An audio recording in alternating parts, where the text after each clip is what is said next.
Today I'm going to talk about poverty. Yet the poverty that I speak about is not the apparent kind.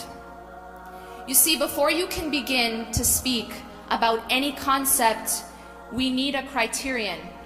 We need definitions. In speaking about poverty, we need to understand that there is external poverty and there is internal poverty. And one of them is far more dangerous than the other. Because while one form of poverty determines how we live temporarily, the other form determines how we live eternally. Today I will speak about the latter form. Internal poverty is the poverty of the soul. It describes the unmoved soul, the soul that has been created but has still failed to realize why. It is the soul that lives a purposeless life, the heart that beats but has already died. Because while this body cries and bleeds and feels pain from the material world, the soul is untouched by these things. There is only one thing that can cut or stab or impoverish the soul.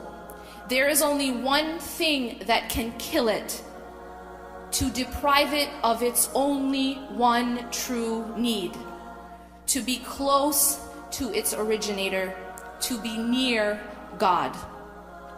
Spiritual deprivation is the true impoverishment. True poverty is standing poor on the day of judgment. Despite this reality, we continue to live this life, feeding our bodies but starving our souls.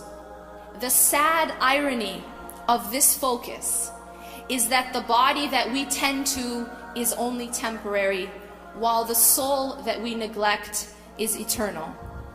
When a body dies, we cry. But the death of the body is not true death. It's only the removing of a shell and the movement from one realm to a truer realm.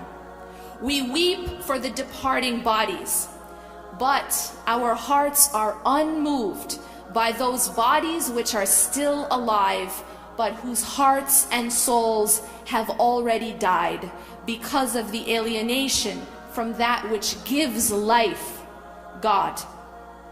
What impoverishes and kills the heart?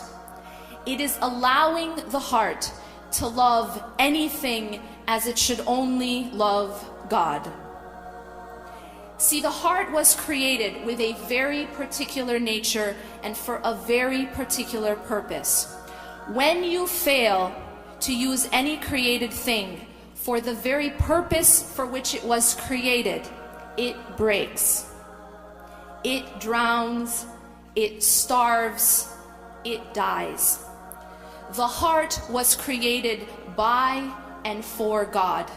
The heart was created to know and love God.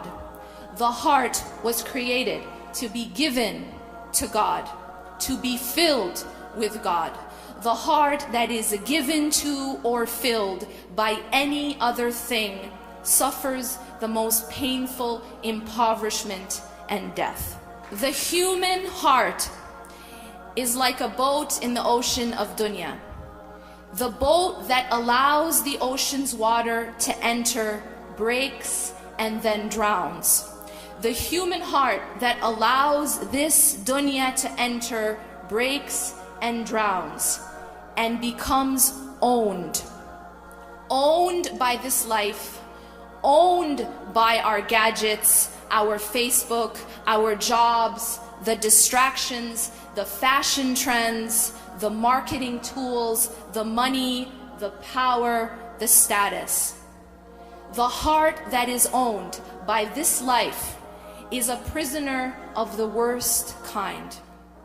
The heart that is owned by any other master than the master of masters is the weakest of all slaves. That is true oppression, true death, true poverty.